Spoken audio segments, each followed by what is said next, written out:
Morning, all. All right, so 3 games tonight in the National Hockey League playoffs. Two of them are elimination games, but as we've found out over the last couple of days, elimination game doesn't necessarily mean anybody's getting eliminated. So we start with 7 o'clock Eastern, 4 o'clock Pacific, the Tampa Bay Lightning and the Toronto Maple Leafs.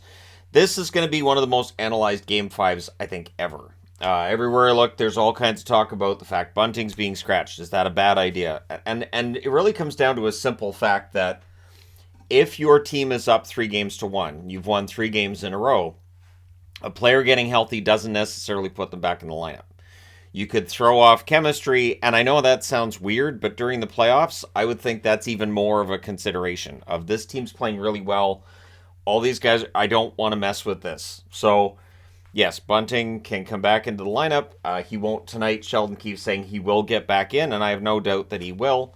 But they want to finish this tonight. It's really important that if the Leafs are going to win this series, it kind of feels like this is your Game 7. Because if the Toronto Maple Leafs lose this series, it would start with tonight, right? So you want to make sure that you finish this out. So I don't have a problem with Bunting being scratched. I understand that he's a good, productive forward and all that. He's a bit of a lightning rod and he can get attention for the wrong reasons. We've talked about how referees don't give him the calls and that, we end up with 4-on-4 rather than getting a power play. And yeah, there's some distraction there, and I totally understand why Keefe wants to keep things focused and get this one done in 5. That really has to be the thought process. Vasilevsky has not been Vasilevsky. 856 save percentage. John Cooper defending his goaltender, saying, I don't know how he could have stopped any of those. The reality is that when your goaltender is playing really, really well, they make saves that we don't believe they've made. They make those post to post saves that we can't believe. The split legged saves, the 2-pad stacks out of nowhere, this kind of thing. And with Vasilevsky, it hasn't been there. I'm not saying the defense in front of him has been great, but they need Vasilevsky to be otherworldly. Samsonov's been good, 876 save percentage overall for the series, but he's been good in the 3 wins. Wall, an 800 save percentage in his 1 relief appearance. So we'll see how it goes. I'm not voting on these. Not voting on it tonight at all. The Rangers are in against the New Jersey Devils. This one starts at 7:30 Eastern, 4:30 Pacific.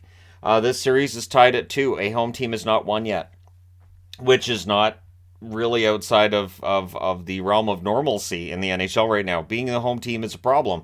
We will talk about that again in a bit here. But Shesterkin, 941 save percentage, doing Igor things. The problem is Akira Schmid is right there with them. 966 for Schmid. Vanacek, 827 save percentage. New Jersey just needs to take the game they played in New York for those games 3 and 4 and bring it home and play that game at home. And again, we'll talk about teams and road and home and all that, and we can have that discussion. But New Jersey needs to break that mold here, and they need to get that first home win by any team in this series, I should say. Feels like in these playoffs, and then go for the win in New York and try to win the series in 6.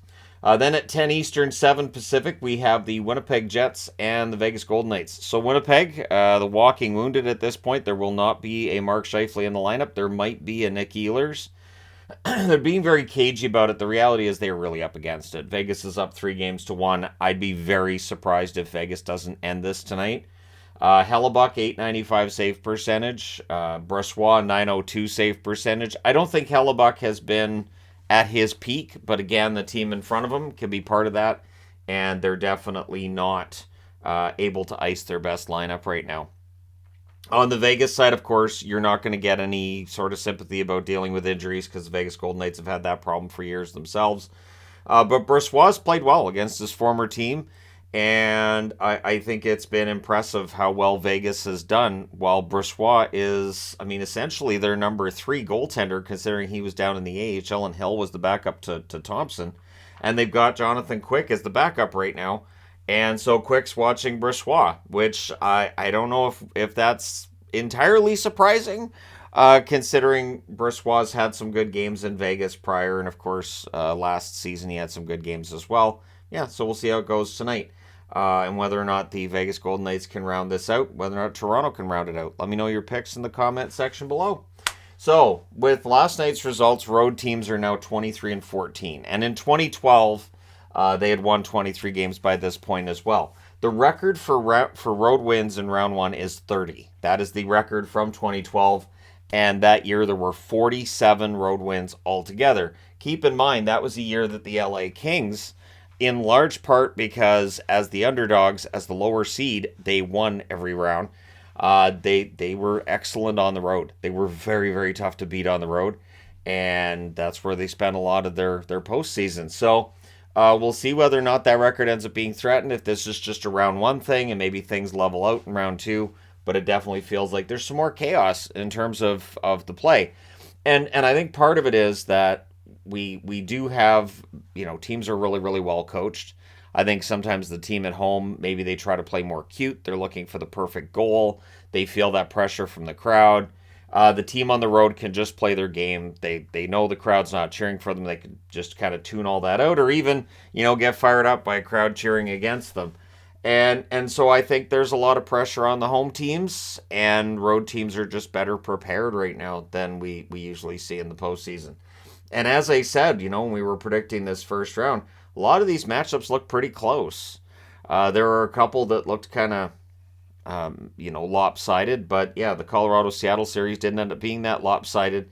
And so here we are. We're looking at a playoffs where road teams are playing really, really well. So going back to last night's game, Nathan MacKinnon after the game saying it's not 1975 about the trip that he didn't get that call. I was okay, and I said this in last night's recap, I'll say it again here. I didn't think that you necessarily call that. This may be a 50-50. Two players get their skates tangled together, they both fall down. I really didn't think it was that egregious. What got me was MacKinnon basically yelling and slamming his stick against the boards or against the glass when the play's still going on. You have to stay in the play. One thing that I noticed online, somebody said, that you don't see fourth liners getting up and complaining. Fourth liners, when something like that happens, they'll jump right back up and they'll get right back in the play. So for MacKinnon, it really is you need to play to the whistle. It's the same thing I've said about missed icings, when it's not an icing and all the players are like, but we thought that was icing. The puck's still live. So, yeah, play to the whistle. It's just that's been a rule in hockey for forever. And seeing him last night just basically, complaining, and I understand fans were upset too and thought it should have been a call, but you have to play until that whistle because the puck's still live. They can still score.